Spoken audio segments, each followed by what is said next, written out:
See you. Are we good? Okay. We take roll call, Lisa? Yes. Brown? Clinton? Here. Heinrich? Here. Nibbs? Oh, sorry. Morrison? Here.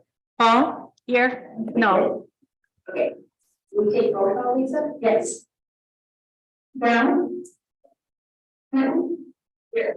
Heinrich? Nibbs? We have that. Oh, sorry. Morrison? Here. Paul? Here? No. Yes. Brown? Yes. Morrison? Paul? Here? No.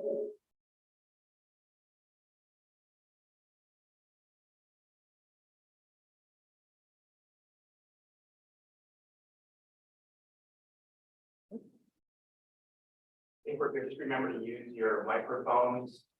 Green is go, green is on. All right, our first order of business is approval of minutes from our December 6th, 2022 meeting. So we haven't met for a while. So if I missed something, jump in and let me know.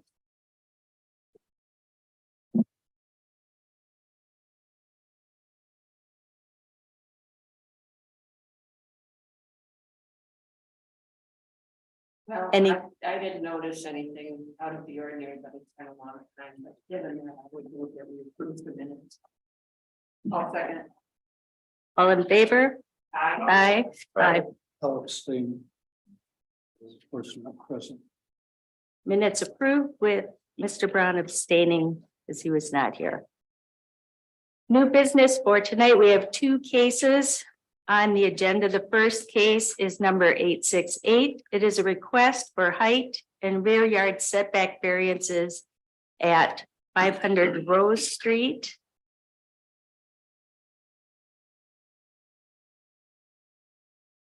And would you like to give some background information on that, Lisa? Yes, thank you. The subject property is a 5,418 square foot parcel at the corner of Rose and Division Streets. It is zoned RM2 with a single family dwelling. Per section 7011B, a single family dwelling in this district is subject to the standards of the R2 single family district. Two previous variances have been granted for this parcel. The first was granted in 2002, allowing lot coverage increase for the construction of an attached garage. Lot coverage at the time was estimated to be at 54%. However, it was later determined to be at 50%. A second variance was granted in 2015 for a 1 foot corner front yard setback variance and an increase in lot coverage to 53.6% for the addition of a front porch along Division Street. In late 2022, a fire destroyed this home, which dated back to the 1880s. As one of the oldest houses in the city, the applicant would like to rebuild the home to its previous state. Doing so would require a variance for height and rear yard setback as the parcel and house were non-conforming.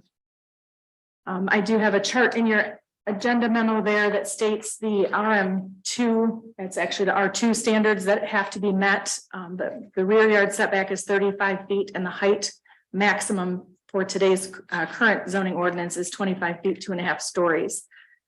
The existing structure sits 5 feet 3 inches from the rear property line and had an estimated midpoint height of 33 feet.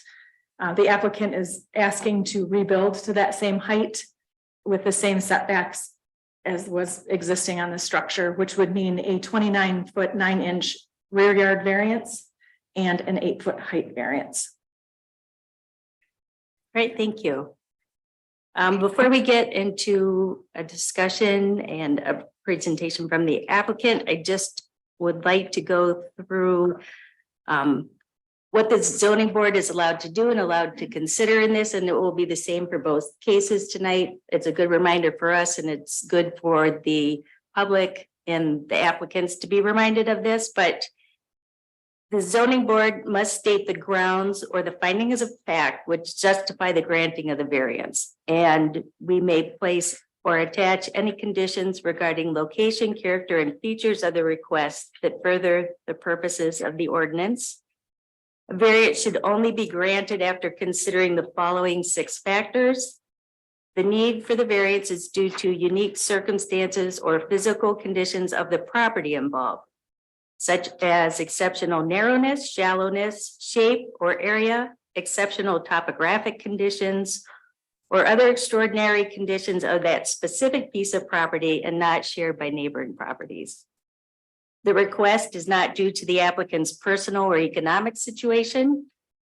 The practical difficulty was not created by an action of the applicant. The requested variance is the minimum variance necessary to grant substantial relief to the applicant, while at the same time minimizing any adverse impacts to other property owners in the general neighborhood or zoning district. The request, if granted, would not cause substantial detriment to the public good or substantially impair the intent or purpose of the ordinance. And the strict application of the regulations would result in peculiar or exceptional practical difficulties. So those are the things that the board's allowed to take into consideration. Is the applicant here tonight? Yes. Would you like to address the board about your request? Good evening. My name is Herschel Moss. My wife and I own the property at 500 Rose Street. We had owned it since about 2014 and spent a few years rehabilitating it and essentially gutting it and bringing it up to standards. And then we're doing some additional work this past year or two. On November 15th, the past year, I was in the house sleeping at around 2:50 in the morning and got awakened by a fire alarm that essentially gutted the house. It was a home that my wife and I had spent a lot of time and love and care putting together and plan to use it as a retirement home in the near future. The circumstances for the rebuild are such that the lot is non-conforming. To build back what was there would require the variances that have been put before the board. And that is our intent, is to bring it back to essentially the same style and same footprint that it was on, and hopefully be able to get that up in the near future. So looking for the board's consent and approval for granting the variances and allowing us to proceed and bring back essentially, I think it was an iconic structure in the city, and kind of bring it back, and maybe a few years no one will even remember it happened. So thank you. All right, thank you. Does anyone have any questions for the applicant at this time? I was curious, and I don't know if you would know, what are the dimensions of the lot? Are you aware of that? I think we've got it on this page. Yeah. Yeah, I don't have it, but you should have it. Oh, Okay, Lisa, do you know what year the Oh, I see. address was Okay. changed to Rose Street versus? not. Okay, 'cause some of the language seemed to get confusing, still calling it side instead of front, so. Yeah, it is confusing in the sense that the address is on Rose Street, so that's the front. Yeah, I believe in the early 1900s, it was still on Division, but I don't know okay. the history on that. Was the did you have any involvement? It doesn't sound like you're quite that old. Did you have any involvement with the changing of the address to Rose Street? No, Is there a problem if if the address was switched to Division Street, that thereby changing some of our considerations? I guess historically, as far back as research we've done, it's the address has been Rose Street, and just from a continuity standpoint, we wanted to keep that. Honestly, I have a little bit of I have difficulty getting my head around whether if the address is one thing or another, it's okay or it's not. It's the same structure, same footprint. So and it's really just going back on what it will on the footprint that was there. So I guess if that's a sticking point and it's a game changer, yeah, we can do whatever, but preference would be to keep it as rows. Would I be correct that if the or if the residence number was division, that your actual setback requirements from the side and the back would be different? Would you acknowledge that?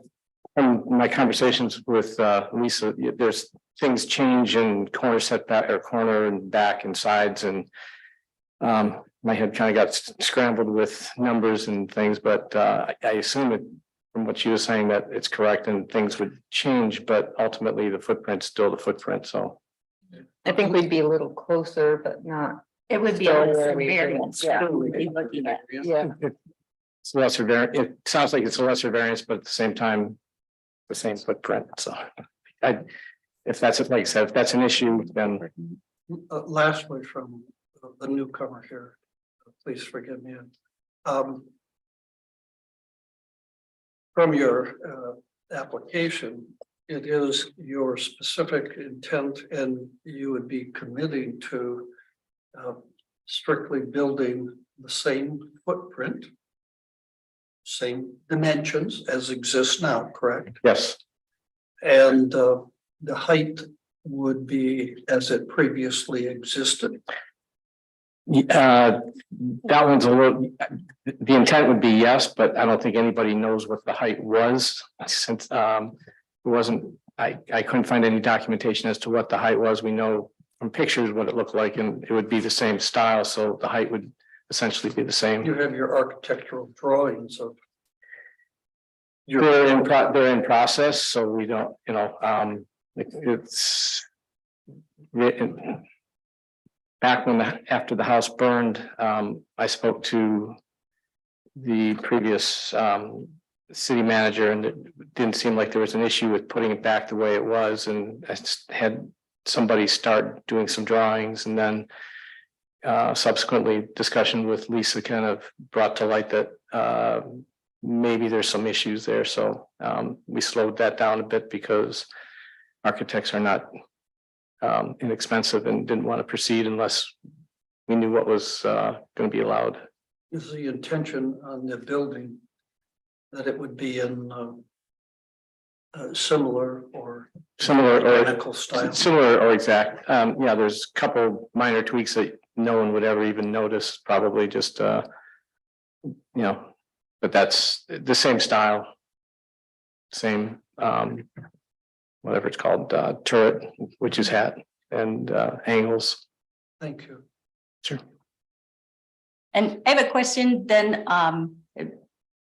over the garage, you have a variance for a one-story garage that was granted. I think that was the 2002 one. That was preceded me, yes. Right, and that currently has a flat roof with a deck on the top. It Are did. you planning on keeping that a Yes. flat roof, not making? Not okay. going to be peak, not going to be, it's going to be an open deck. Okay. Our intent is to have it as an open deck.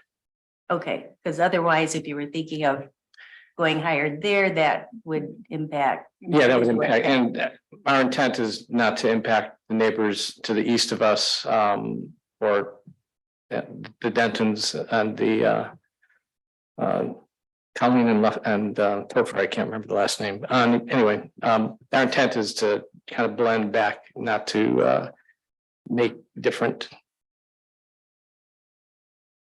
Is there any portion of the existing structure that's going to be retained? No, And is that by choice or by necessity? necessity, there's nothing, there's no, everything was, Wonderful. yeah, it's impressively destroyed. I did save some glass from the front deck, but that was about it. So, but structurally for the house now.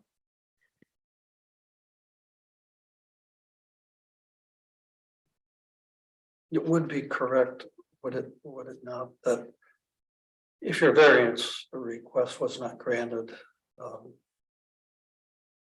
the existing ordinance would require the building of a substantially smaller house because of the lot size. Yep, that's my understanding and looking at the numbers, the garage would be in the middle of the kitchen, the deck would be, the front porch would be probably 10 or 15 feet from that, so we wouldn't have any problem going from the garage to the front porch, and that's about it. It would substantially render it useless if it was not granted. I understand. Thank you.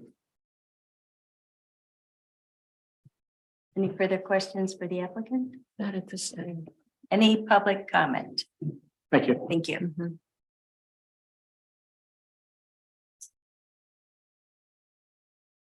Good evening. I'm Carla Sherman. I am the greenhouse next to Herschel's. And I must say, this has all been quite a journey and nearly 7 months to the date of this horrible happening. And certainly on many occasions, I've reached out to Jennifer and Herschel to extend my care and concern, and knowing full well what an awful thing it is to witness. I was not present. I had the amazing good fortune of neighbors clearing out the belongings from my home, which was extraordinary.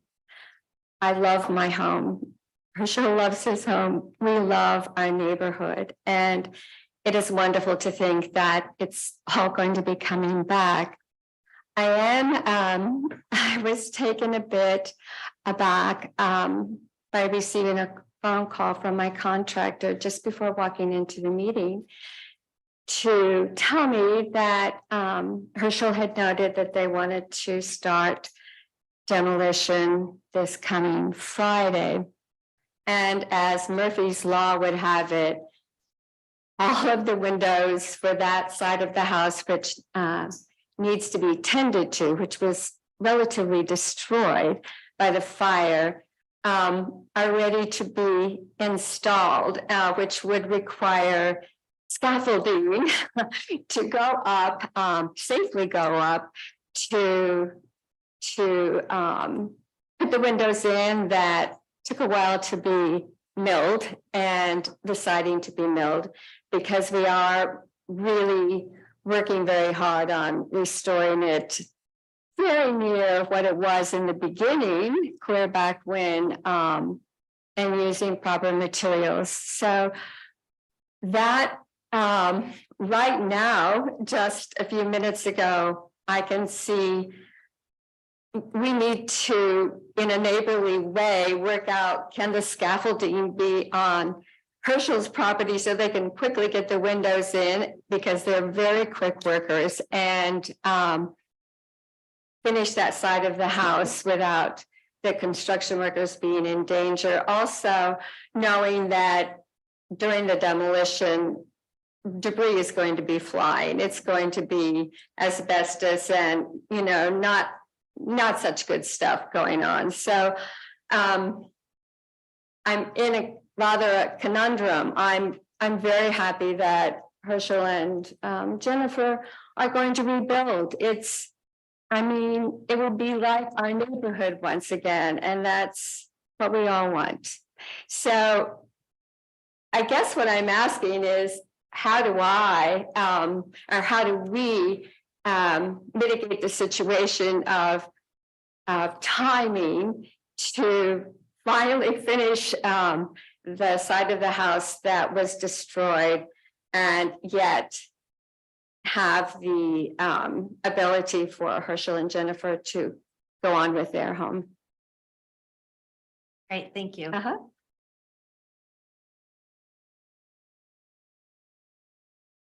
Anyone else? All right, we'll bring it back to the board for discussion. Thoughts? I am curious if all current zoning requirements were applied, what sort of footprint would be able to exist on this lot? Has that been calculated?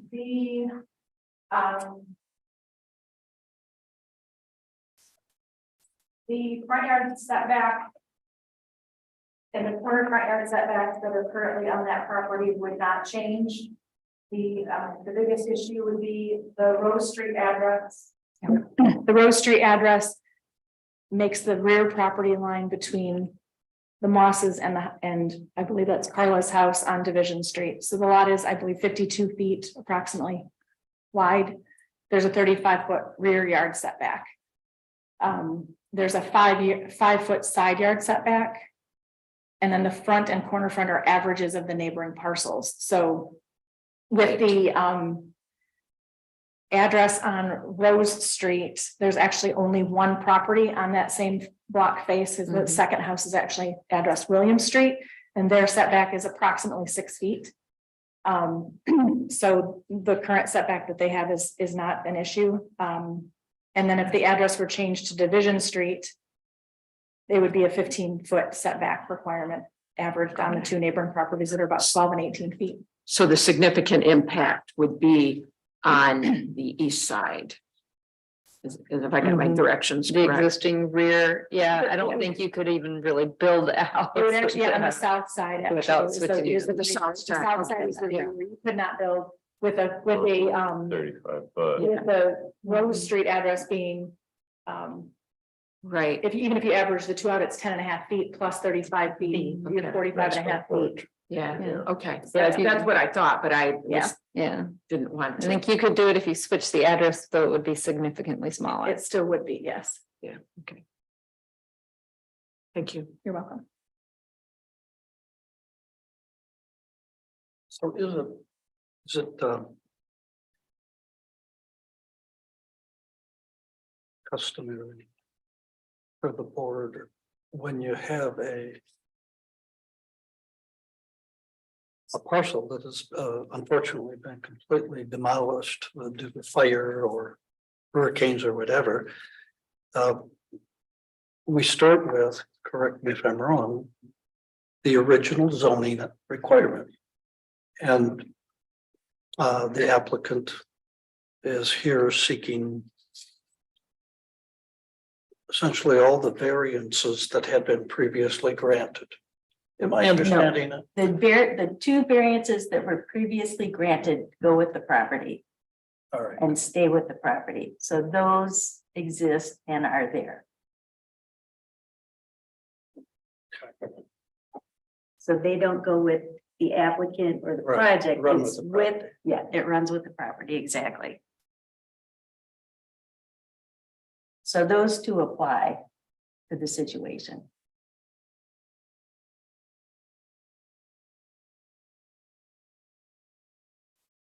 Now, they hadn't granted the side yard setback on the first case because it wasn't needed at the time. Correct. It still is not needed.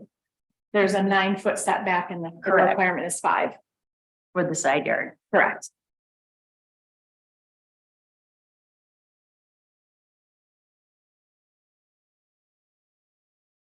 Chris, anything from that end?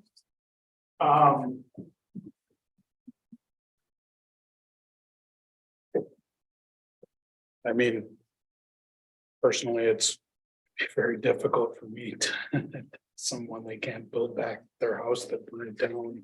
I mean, I understand our duty and, you know, what we're tasked to do, but man,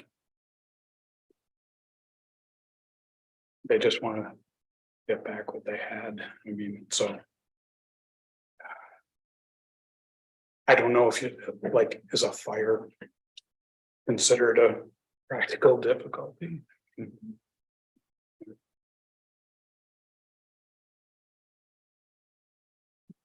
I would say it is, but I don't know.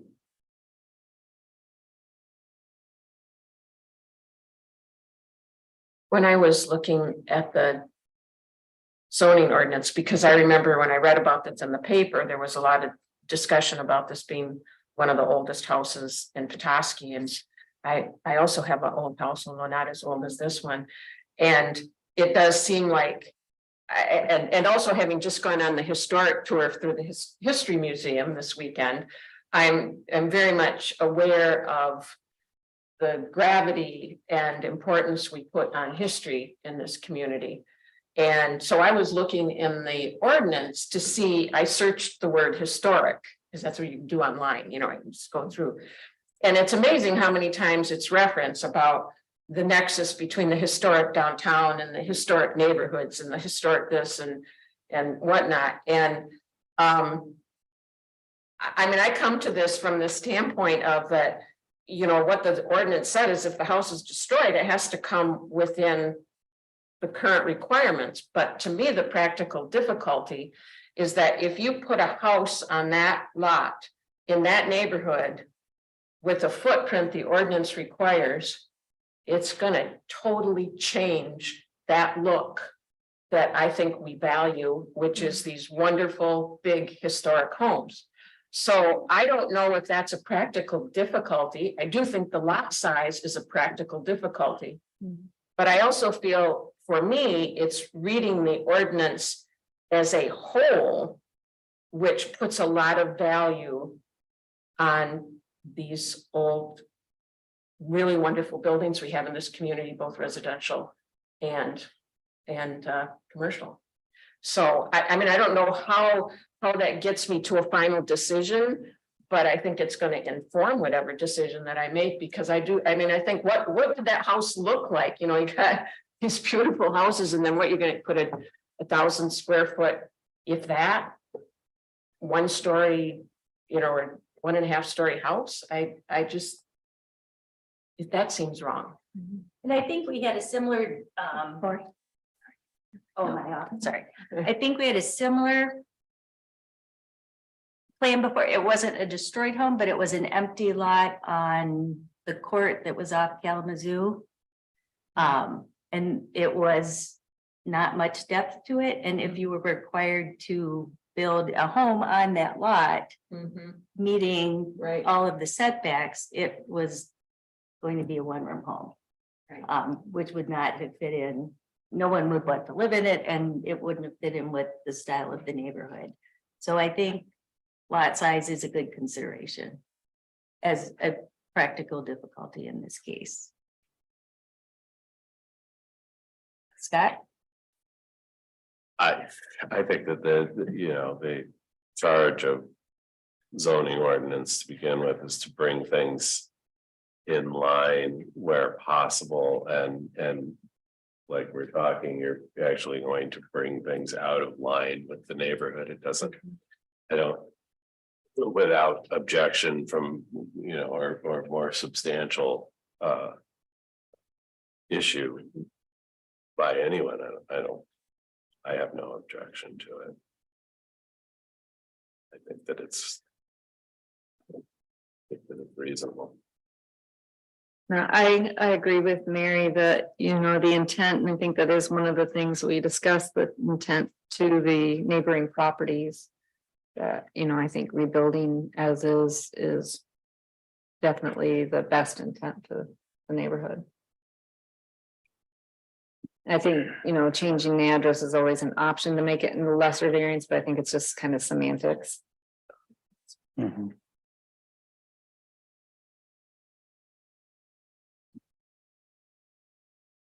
We can take a question from the public. I would, just always for the thing is, Can you turn your mic on, please? Push that button in the middle. There you go. I am, I'm in this conundrum, as I just shared with you.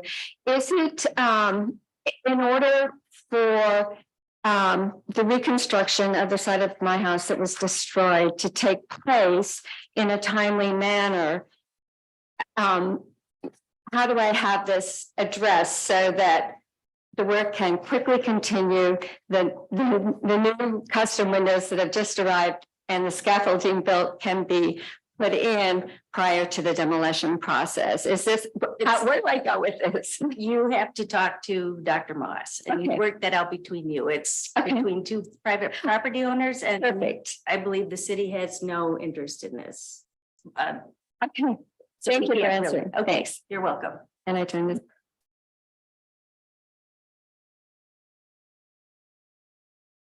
I'll open the floor. Nope, You gotta hit it. Okay, so Tom Margarita, 110 William Street. Sort of up next to the Dentons. The Dentons are directly behind on William Street. And then we're next to, and we're next to the Dentons. And I guess, On Williams, okay. yep, Blue House on Williams. I guess it sounds like every effort's going to be made to have the footprint. I care about height from where I am because the view is even a foot or 18 inches or 2 feet makes a difference for me. And again, I support this being done completely. I think he's making every effort to do this the right way. The neighborhood wants that house back the way it was. Best I can tell, at least that's how our family feels. But just height is important. And I know that sounds like every effort will be made on the height to be the same as it was, but just making the point that small differences in height can matter, I guess. That's really it. Okay, Okay. thank you. Thank you. I can't find my drawing right now, but there was a drawing with, oh, it's up there with the 33 height. Yeah. So I am guessing, and maybe you can answer this, Dr. Ross. The height variance is just to rebuild it to the height that it was. And the variance is to reconstruct the turret on the front. Is that correct? You're asking for a, The variance. I guess what we're asking for is to rebuild it essentially as it was, based on the architect's drawings and what they put in or take out. At this point, I don't know, but the intent is not to go any higher than what it was and what we were allowed, and we're not gonna put up a third story above that's open up and just block everything. We're sensitive to the fact that it's a nice view to the bay from to the east of us, and we've tried to be considerate of the house directly to the east of us, and just making sure we're not cutting off angles from their view and looking where their windows were. And I've talked with the owners there, just told them what our plans were. So, just to reassure them that we're not going to put up like walls that just make it impossible for them to enjoy the view. and then outdoor entertainment space will be above the garage, the front porch, but nothing's planned on top of your second story. Is that correct? Nothing on the south side, no. We actually had some architectural plans to have a deck on the small deck on the, that would be the north side. But again, that's still up in the air, and it's gonna depend on what the architect thinks is reasonable, doable, and appropriate.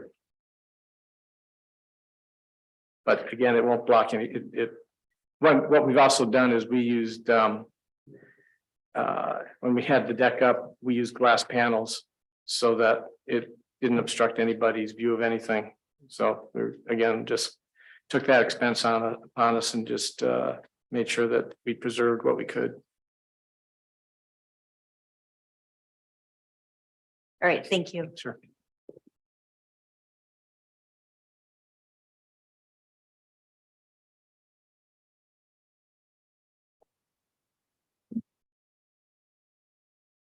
We're ready to go through the checklist. Does anyone have any other questions before we take a look at that?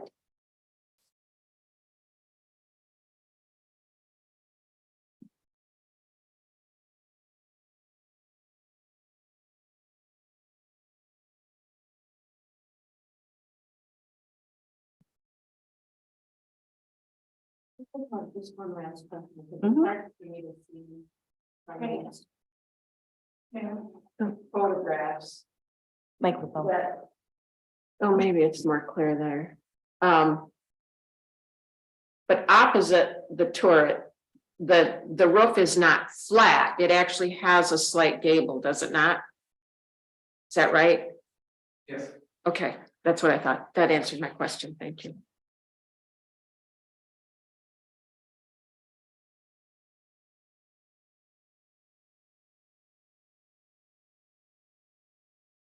Right, the issues to be evaluated. Will strict compliance with the dimensional requirements of the zoning ordinance prevent the applicant from using the property for the permitted purpose?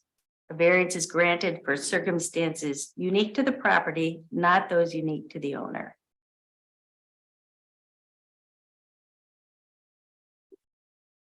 I mean, this is one of those where, yes, they could build Yeah. a substantially smaller house that would alter the character of the neighborhood, and I mean, it could be done, but you know,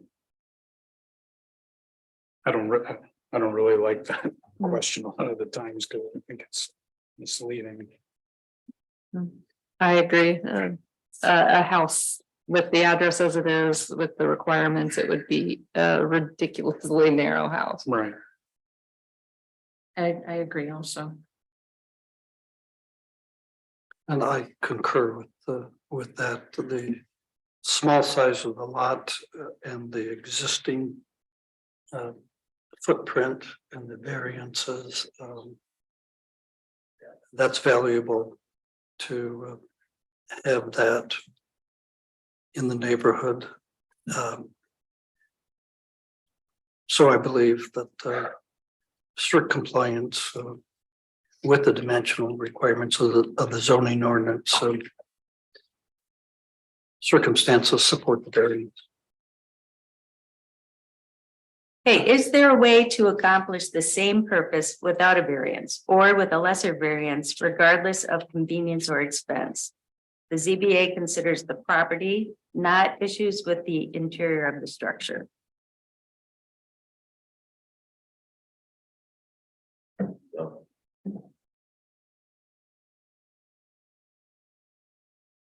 I think the same.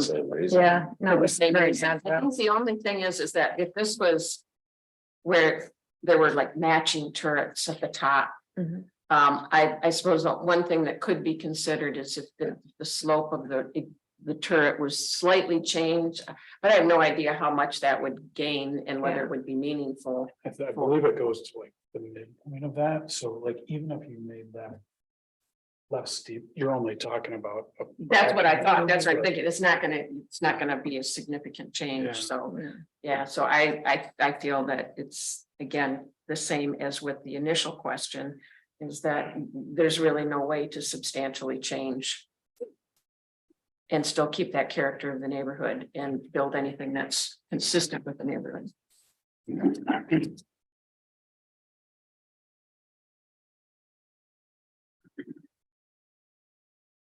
Is the need for the variance due to a situation that is unique to the property and would not generally be found elsewhere in the same zoning district?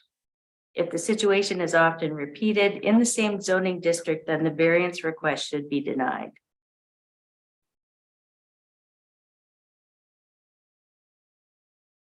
I guess one of the things to think about with this, if we've talked about lot size, and part of this property was taken off and is the carriage house that's behind it, which we had discussed a variance for that one back in 2022. So at one time, the lot was bigger, and it has been reduced in size. So that would be something that I think is unique to the property. Yeah, that makes a lot more sense. And to me, the interesting thing about this is that if you look at these other homes, they're also on very small lots. So in that sense, you could say that it is repeated. But is that not what makes that neighborhood what it is? Right. And so there's still that. I mean, we've had a lot of other situations where something that's just totally out of character with the neighborhood that it's in, and they want to do something that's even more out of character. And it's easy to say, no, that doesn't make sense, but yeah, I feel that you could argue that this problem is repeated in the zoning district, but do we want all these old houses out and, 1,000 square foot ranches put in? I don't think so.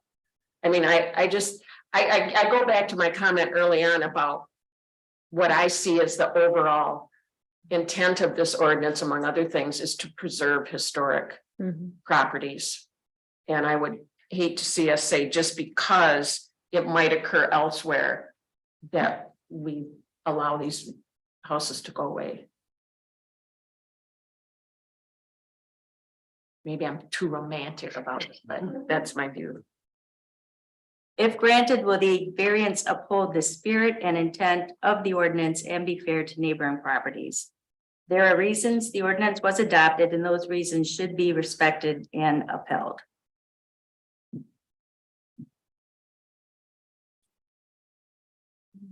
I'd say yes to Cover that. that. He's not adding to what was previously there.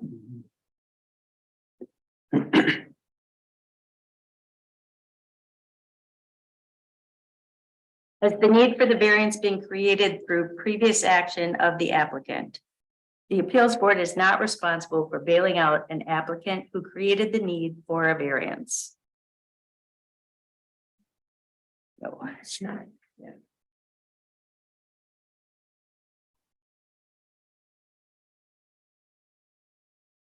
All right, is anybody thinking of a motion? I've got one. Okay, Chris? I missed the last meeting, so. In the case of number 868, I move to approve a height variance of 8 feet and a rear yard setback of 29 foot 9 feet 9 inches at 500 Rose Street with based on the findings of fact in the submittal materials that the applicant's house burnt down and they intend to replace it as closely to the original structure as possible, as well as the reduced lot size presents a practical difficulty.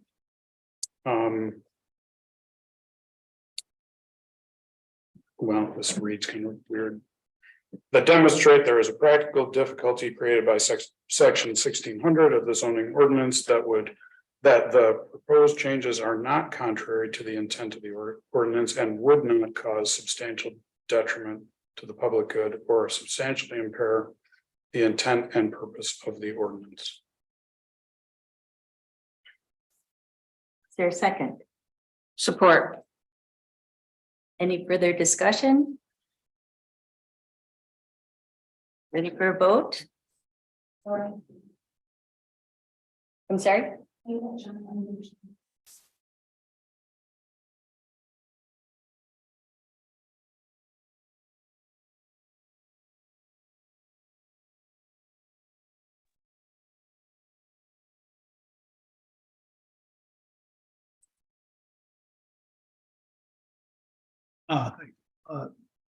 Madam Chairman, John Icolangelo, the planning consultant for the city.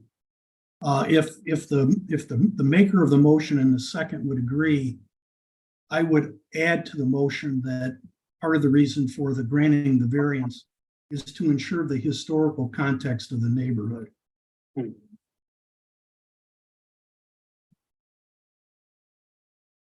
Mary and Chris, are you amenable to that? I'm fine. I actually meant to put something about the historical, so I'm glad. Okay, I agree as well. Yeah. I All right. concur. Lisa, do you have that added in? Okay. Would you like to read that back to us now before we take a vote with the amendment? Yes. In case number 686, I move to approve a height variance of 8 feet and rear yard setback of 29 feet 9 inches at 500 Rose Street, based on the finding of fact in the submittal materials that the applicant's intent, or the house burnt down, the intent of the applicant is to rebuild the structure as it was to ensure the historical context of the neighborhood let's see here, and these findings of fact demonstrate there is a practical difficulty created by section 1600 of the zoning ordinance, and that the proposed changes are not contrary to the intent of the ordinance and would not cause substantial detriment to the public good or substantially impair the intent and purpose of the ordinance.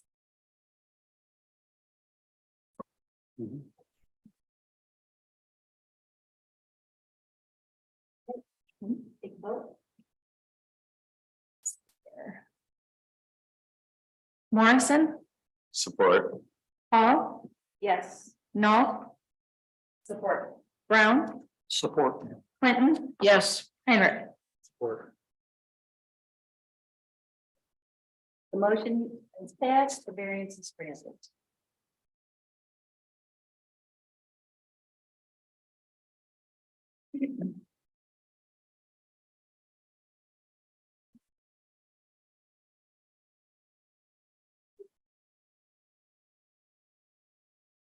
Our next case on the agenda is number 869, which is a request for a parking variance at 1050 Bayview Road. You do not have to stay if you're not interested in this, so you're welcome to stay. If you like, you're welcome to leave.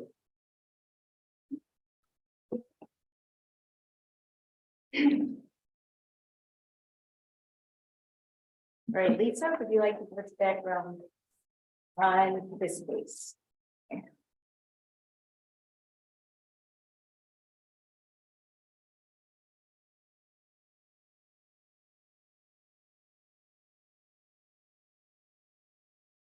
Okay, so this is a parking variance request to allow additional parking spaces than what is required pursuant to section 1704 for the various uses at 1050 Bayview Road.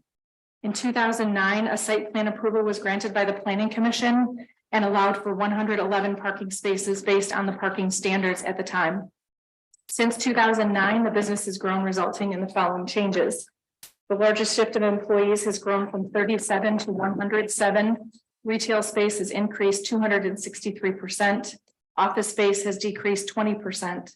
Production space has increased 423%. And employee numbers have risen from 37 full-time employees to 155 and 200 part-time seasonal employees.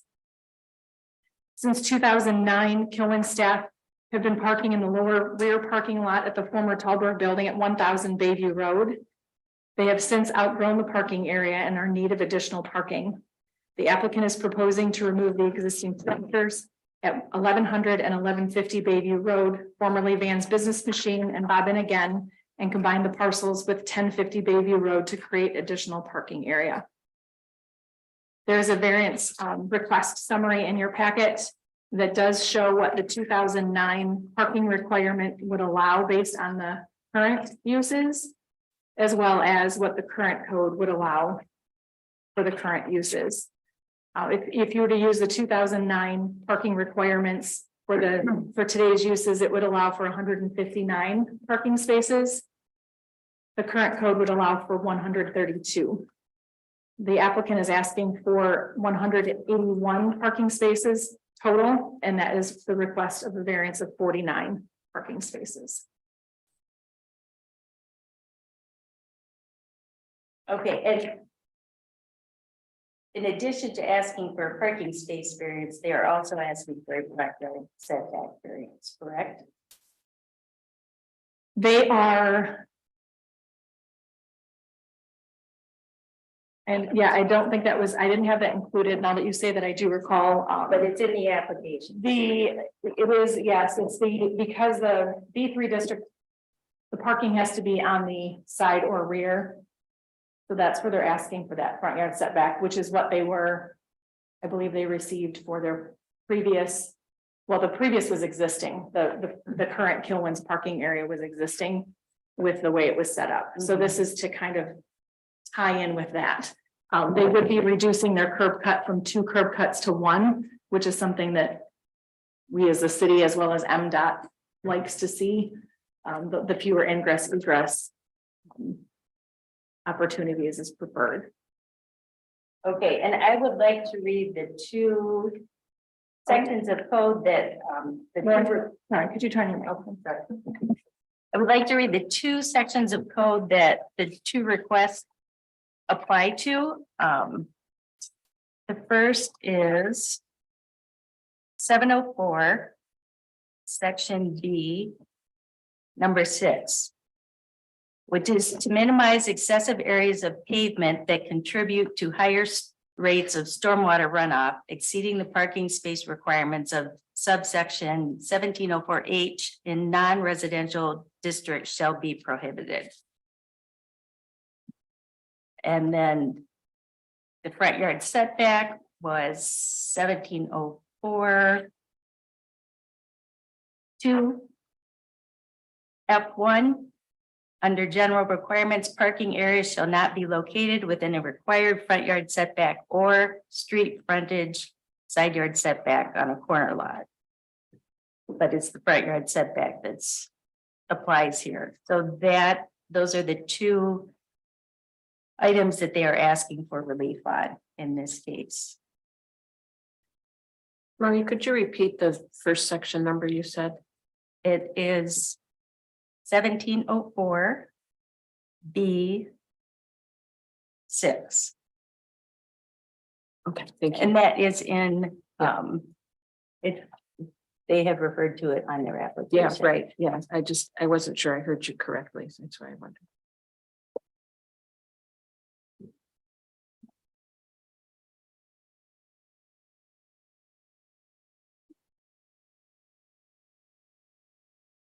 And then I just would like the board to be aware of this, so it's something to consider. Under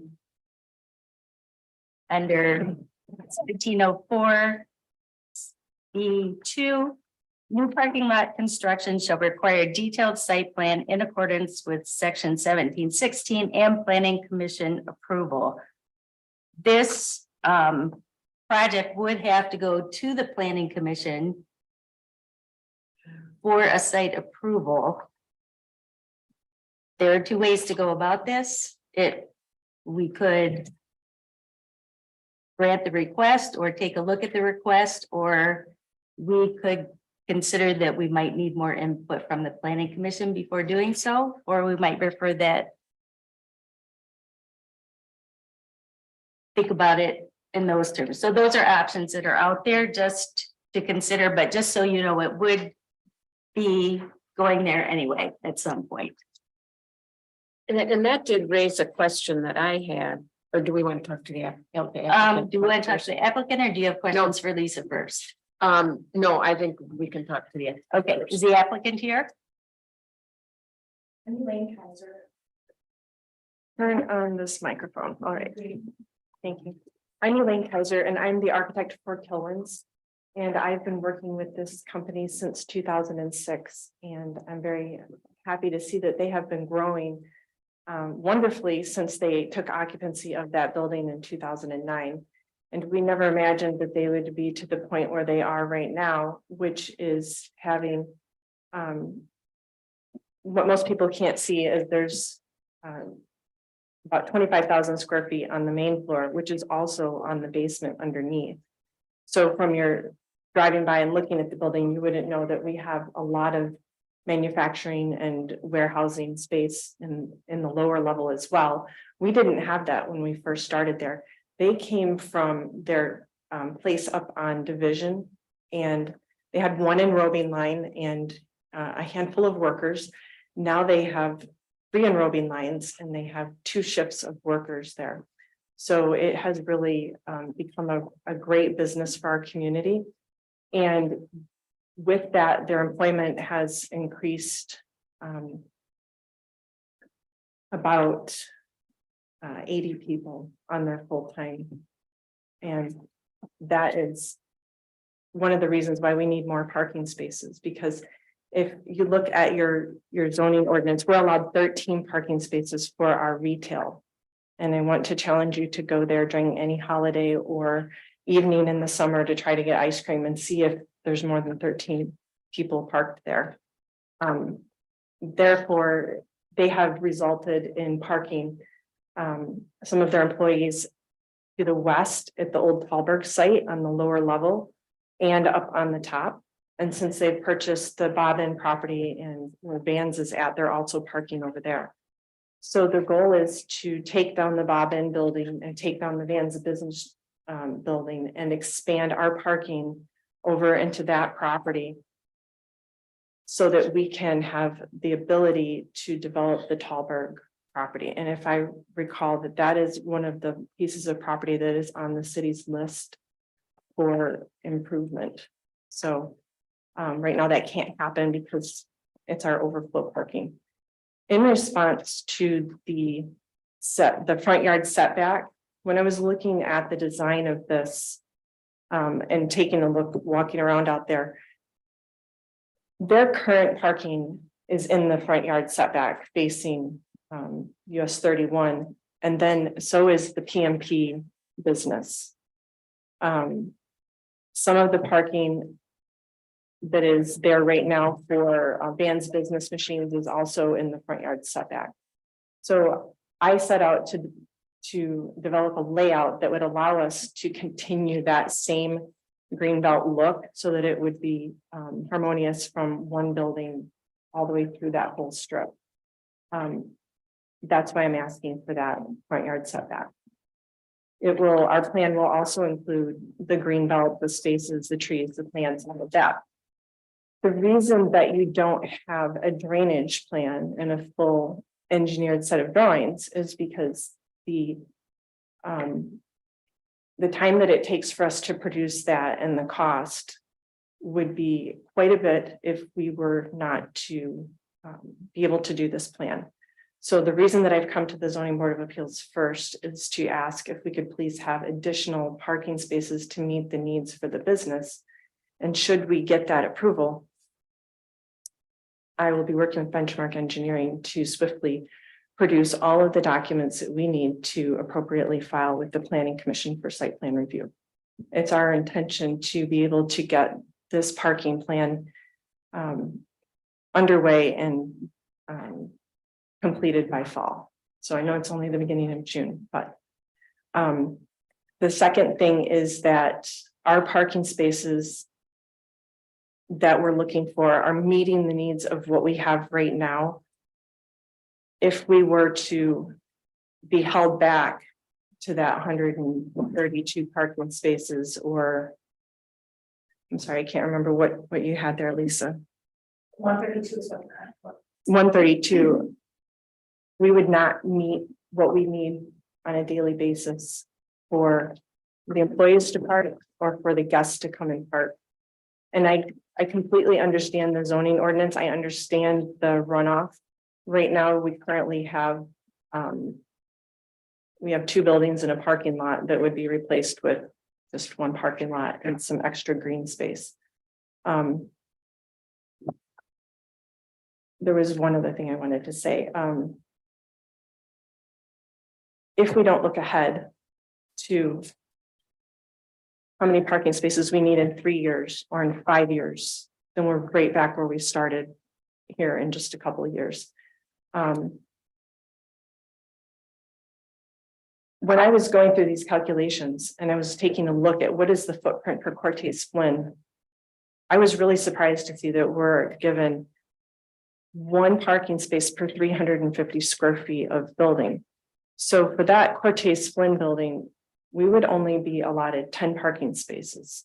So for a 3,500 square foot office building, there can only be 10 parking spaces. So if we look at it like that, and we look at that building, there's way more than 10 people that work there or visit there on a daily basis. So where do those people park? And that can be applied throughout to look at our retail space and say, all right, we can only have this many parking spaces for customers when we well exceed that a majority of our days. So I'm just asking the board if you could please consider the fact that this is a very unique situation that we have right in the center of our town that requires to have more parking than what we would normally have. And that it would help serve our business to be able to continue to grow and employ the people that it does. So thank you. All right, thank you. Any questions? Yeah. Go ahead, Chris. The Cortez insurance building, did you say that was gonna be torn down? or is- Can you step back to the microphone to answer, please? Well, it's for the recording too. It's not just us. The Cortez Flynn building will stay. And Dan's Business Machines and the Bobbin will be tore down.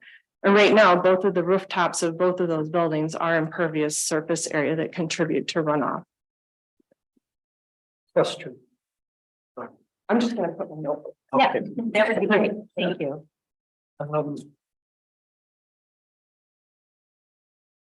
Sight and Sound, that structure is owned by Kilwins. Mhm. And does Kilwins also own the property that Holberg Mhm. was sitting on? And that little kiosk almost that was to the, okay, so Kilwins owns all of this property. Mhm. And at this point in time, staff is parking on the, looked like according to the calculations, 6 up and 40 below approximately spaces Yes. for the, I would think that would be where your staff rather than customers would Correct. park, correct? Okay. And if Sight and Sound is not operating, those spaces would be available for Kilwin's staff too.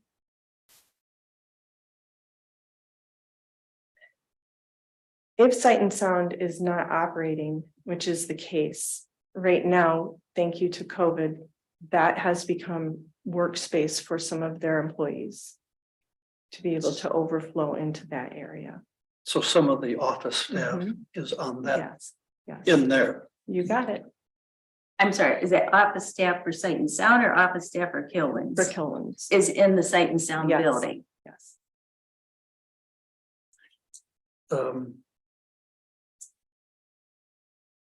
Did Kilwins move any of its production from the Division Road site to the Bayview Road site? Yes, all of it.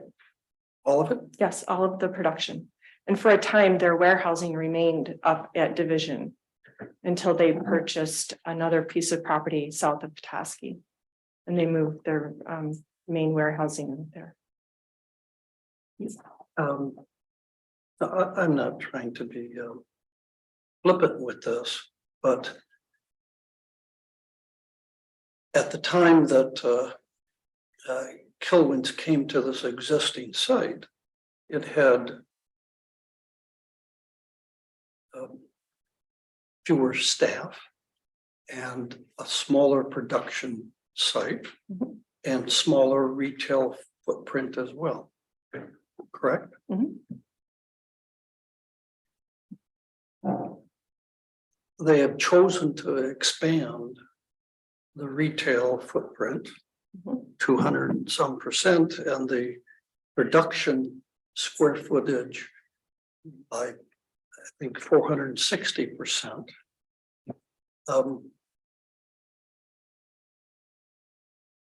Should not we consider their decision on this variance request? Should we not consider that they have created this existing alleged problem by simply expanding without adequate spacing? You could consider it that way. However, I would urge you to consider the fact that when they purchased the building, I'm not sure that the exact person who came before the board to ask for the parking calculations, but wherever that retail number of that square footage came from is not accurate. We did an expansion of the retail and it was not to the magnitude that's listed here. So I'm not sure who was coming forth with, okay, we have this many square feet of retail. Civil engineers don't always look closely at architectural drawings.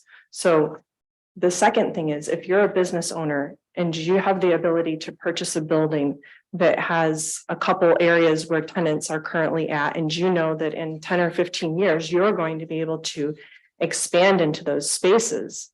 And you look at it as your building grows, you can take over where Kit Carson Paint was at. As your building grows, you can take over where the consignment shop is at. As your building grows, you can also put more manufacturing in the lower level. That was 25,000 square feet of just vast storage. When you look at it in that perspective, that any business would be able to purchase something with the idea in mind that they're going to grow. They're not going to purchase it at its capacity and say, we're going to pack up in 5 years and move because we hired an extra 5 or 10 people. We also need to look at the fact that those other spaces had retail, the consignment shop, the paint store, and those retail spaces should have had an amount of parking attributed to them accordingly. So for those to be retail, which they're now manufacturing, just leads to us looking at a whole bunch of jumbled numbers of what was and what could have been. But also looking back at the building in 2009, we did not have a cap on parking. It was, can we, every project we did was how many parking spaces is this zoning ordinance going to require, and can we fit them in there, and can we get them there? This is a very unique situation where we're looking at it and saying, not only do we know how much parking space you want, but we want to make sure that we have enough for the people who are coming here and visiting us and who are working here, so that we don't have people short parking spaces. So this is a complete shift from what we were thinking about back in 2009. So never in our wildest dreams would we have said, we're going to buy this, but we're landlocked on parking. So that point is, oh, go ahead, Chris. I would just, working in this field, I can agree with that. Usually the case is you're trying to minimize, you're usually fighting getting enough parking. This is odd to want to go beyond what's required. Sorry. No, so when we're not quite ready for the public yet, but you will get an opportunity. We're still questioning the applicants. So when you went in here in 2009, there were minimum parking requirements, but not maximum parking requirements. And since that time, maximum parking requirement has been added because of current concerns about stormwater runoff. Okay. But they were not there when you chose that site. These two lots that you're using, and I assume that these are the two you're talking about here. Tillman's owns those or does own those. And so the request that you're asking, do you plan to get rid of those, or do you still plan to use those? What is the future plan for these two areas relative to parking or anything else? So those two pieces of property have been. I'm sorry, could you go back to the mic when you're answering? All right, So those two pieces of property have been conceptually planned into other developments that I'm not at liberty to talk about. No, However, and that's fine, but in other words, it's not like Tillman's is gonna sell those because they got these other parking spots. That's not, as far as you know, the current plan. These are still, for the time being, likely to be used for parking. not once we get everybody moved to new parking spaces.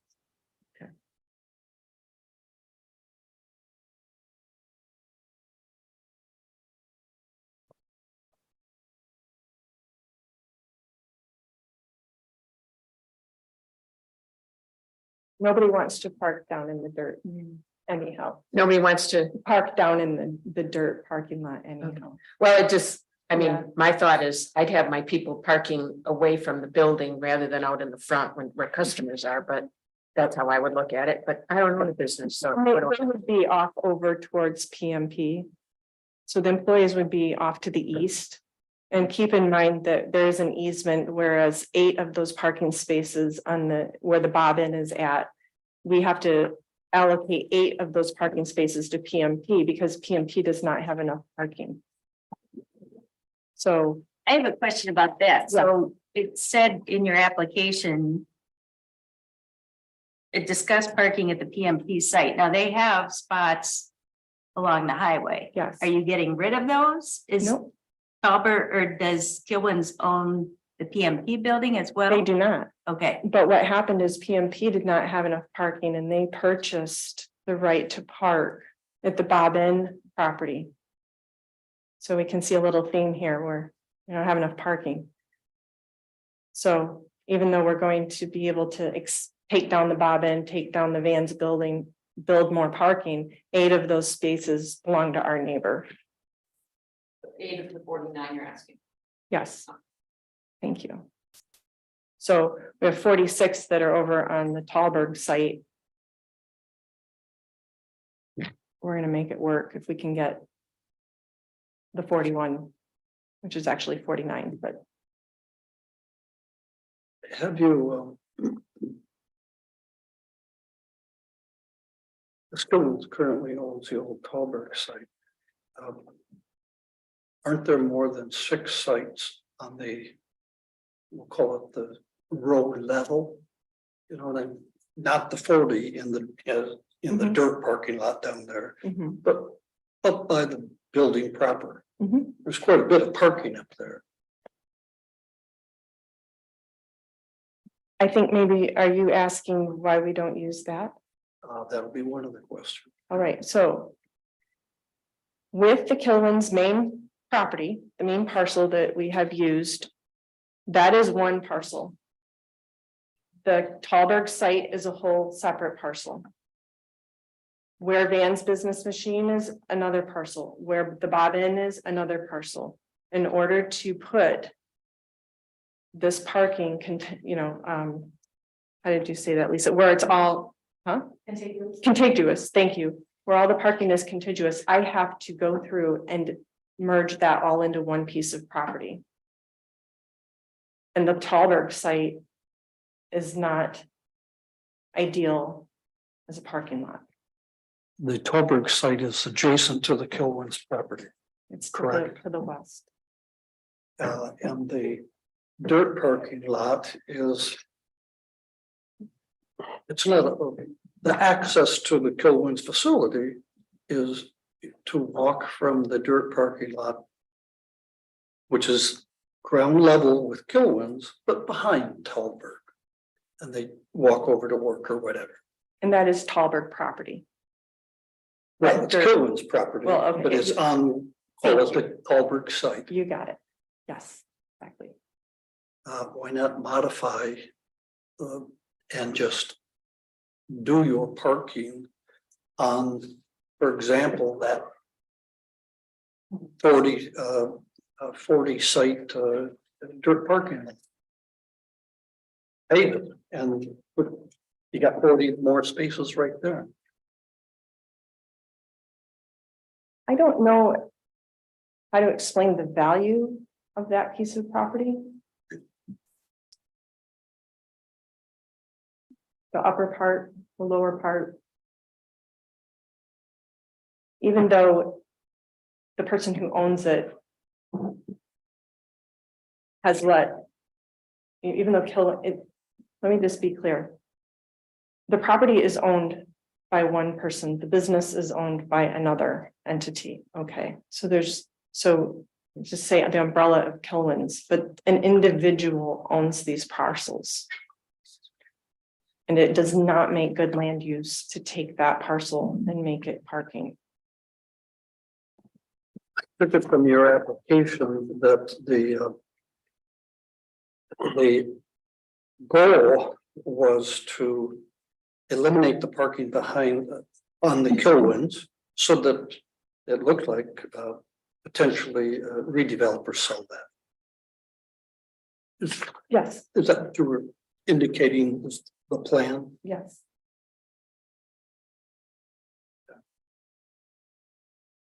It's not in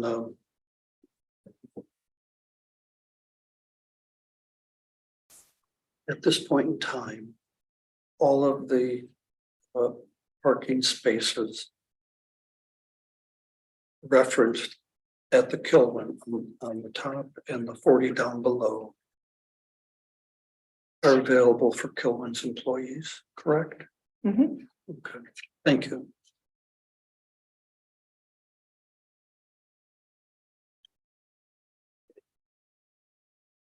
Are there more questions for the applicant at this time? I don't think so. Okay. Great, thank you. Public? My name is Brian Wittenberg. I'm here with my wife Gina. We're neighbors to the Kilwins property. We live behind them on Bell Avenue. And you guys mentioned something about the water runoff, but there's not been any mention about noise or if there's any way to put any kind of sound barrier there as this has become busier, which it has become busier. The trucks come in all hours of the night and there's substantial noise that is generated. That would be nice if they could put some sort of a sound bearing, I don't want to say a wall or trees or something to make that diminish the sound a little bit. You did mention runoff. I know it was not natural, but when the Olson's fire happened, when they put out the fire with the water, that did come down to our neighbor's house and shift the foundation there. So it's a real concern. The water runoff. Right, thank you.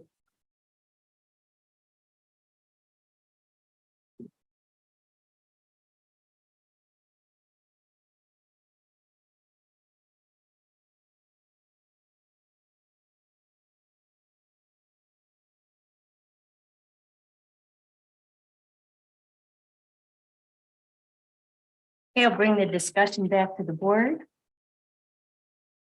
I am concerned about making a decision about this without the planning commission looking at it. Because of the amount of concrete that would be, or pavement, whatever you want to call it. I recall a couple years ago when we had the issue with the changes to the car wash at Harbor Hall. There was a great deal of concern about whether or not we had DNR requirements that needed to be satisfied about potential runoff. And at that time, that was a slightly different matter because it was active water all the time with cars. But I'm just wondering, given that our ordinance changed out of concern of lots of extra pavement, was part of that because of additional concerns of runoff? And are there other DNR requirements that would have to be addressed? Which I think would be the planning commission and not us. So that is my concern about making the decision on this tonight. And I don't know, that's. I share that concern too. I would feel better about, voting in favor of this variance because of the fact that in 2009, there was no limit. So I don't think Kilwins is really to blame for, they've grown, the parking, requirements or restrictions have shrunk in that time.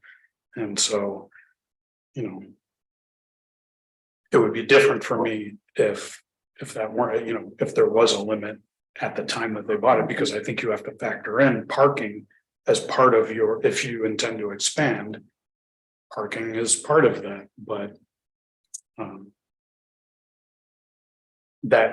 knowing that kind of changed my thinking on that. But I do agree that there are, the water mitigation is beyond, I think, our committee. It's above our pay grade. Yeah.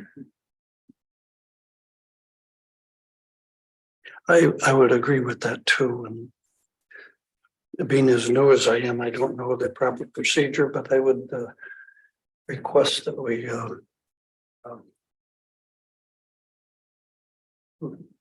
table this application and do whatever type of referral or formal request that is needed for a planning commission input on this. Yeah, I can agree with that. I mean, looking at the overall plan, I can definitely see the need and that Kilwins has plans to continue growth there and removing some empty buildings, I think is not a bad thing. It's actually a good thing, even though I'm still nostalgic for the Bob Inn. But I agree with water runoff and as was brought up, the sound issue, I think having it go before planning before we make any decisions is a good idea. I'm in agreement. I don't know, That as what, well. do we vote to do that or? I think we have to make a motion to refer it to the planning commission for input on site review. Yeah, Madam and they would be able to address concerns. That is what a site review does. So concerns about sound for the neighborhood, which probably haven't been addressed at this point because it has just grown organically. Clearly, water runoff has become a concern to the city, and being that this site is close to the bay, it would be a concern. I would feel more comfortable if we had a water runoff plan in front of us, but we don't. And that's what the planning commission does. They would also look at some of the mitigations that the plan has on ingress and egress, but they would look at the traffic flow within the parking situation as well. And I think that's what they do best, and we don't want to overstep our bounds and bind their hands with 49 spaces when they might come up with something different as they're looking at this as well. And John has it. Okay, Mr. Angeli, would you like to? Yeah, thank you, Madam Chairman. Just a question for the ZBA. If you refer this back to the Planning Commission for site plan review, is the Zoning Board of Appeals going to be comfortable in a situation where the Planning Commission may approve site plan contingent upon your approval of the variance? Because I would not want to see the applicant caught in a ping pong game between the Planning Commission and the Zoning Board of Appeals. So by referring it to the Planning Commission, you have to be aware that they may approve the site plan, maybe with a reduction, or maybe with the 49 spaces, but they'll make it contingent on your approval, which is going to put it right back on your desk. And in some communities, the ZBA does not want to be placed in that position. So I'm just cautioning you and asking you if you feel comfortable with that. I'm certainly able to present the site plan to the Planning Commission for the review, but I just want to make sure that you're comfortable if they approve contingent upon your approval, that you're comfortable with that type of procedure. I think we would be. I think that was the point that the board was making, that we value their input on this. We're not against giving some kind of a variance on parking spaces, but really feel that a lot of these questions are to be dealt with by the Planning Commission, and I think we're comfortable entertaining what they send back to us. So what I'm hearing from the Planning Commission, you're somewhat sympathetic to the applicant's desire to get a variance to provide more parking on site, but you want the Planning Commission to take a more detailed look at the site plan to see if there's any give or take that's needed before you do your final approval. Correct. And especially regarding water runoff, noise remediation, traffic flow. Those are things that we would like them to take a look at. Okay, understood. Thank you. Okay. And we can't, just so I understand, we can't do something where like we approve something pending the recommendations of the planning, is that, I guess we don't really know what we're approving. Right. Yeah. And I don't want to tie their hands on number Yeah. of spaces if they, Right. Okay. but if they send it back to us with their input, I think that will help, and I think we're amenable. We just want more information to make a good Mhm. decision for the city and the neighborhood. Question? So can someone explain to me the steps that have to be taken now? I think we have to, correct me, Lisa, we have to make a motion to send this to the planning commission for their input.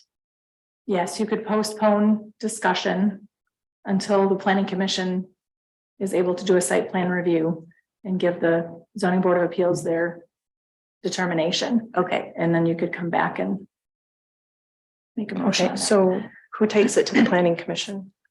I'm sorry, could you say that again? Yep, who takes this to the planning commission? It would be at the direction of the zoning board of appeals. So it will, So you folks the will, city would take it to the planning commission.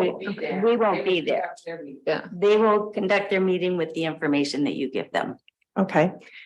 So the site plan that I have right now is what will be used to go to the planning commission for review.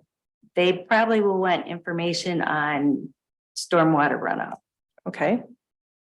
So they will want benchmark engineering to do all of their calculations to calculate exactly what's happening with all of the stormwater runoff for what we've designed. With the chance that all the work that we do to design that gets thrown in the trash can. Well, I don't. I'm just trying to I let you don't guys know. know to see where I'm at. I have Yeah, till June your- 22nd. Your expenses aren't, It's- don't enter yeah. into. It's But they need to know the plans for the stormwater. right. So what I'm saying is we have until June 22nd to create stormwater. If I have to go through the whole list for site plan review for the city of Petoskey to look at this and then say, nope, you have one too many parking spaces, or we don't like what you've done, go back. I just want to know that's what I'm doing. I have to, is that right, Lisa? I have to submit a full set for site plan Yes, it would be review? a full site plan review. Okay. There we go. Thank you. And then I come back here again. That's correct. Correct.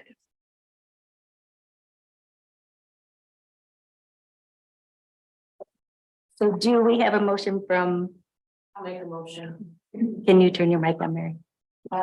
After hearing from the applicant, as well as a member of the audience, and after discussion with the board, I would move that we refer this to the planning commission for site plan review.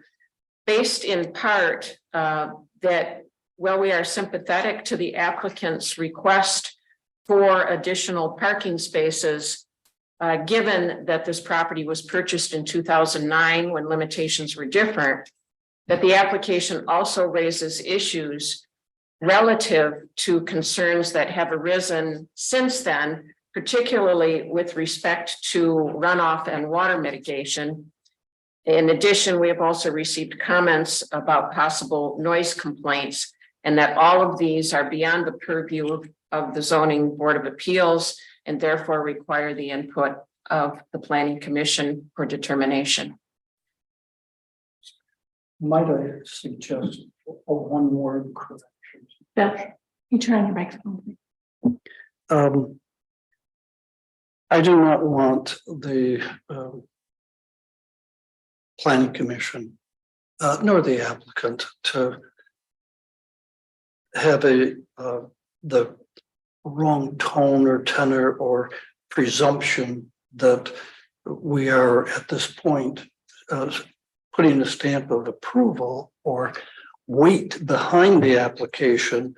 So the only, I think the wording was fine, except that I think you used the word that I said we may, the board is sympathetic to. maybe, or I supportive said of. maybe sympathetic. How would you like it amended? I would just delete the sympathetic. That's fine. Is there a second? Yes. Yeah, Chris second. Thank you. Any further discussion? You take a vote, Lisa?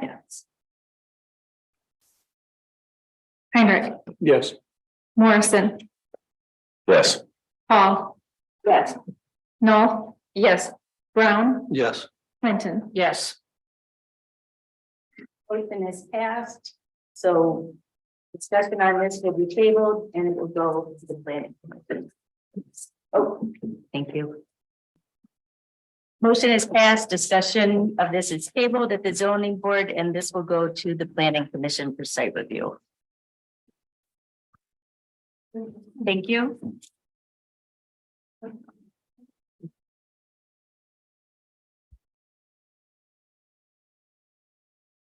Okay,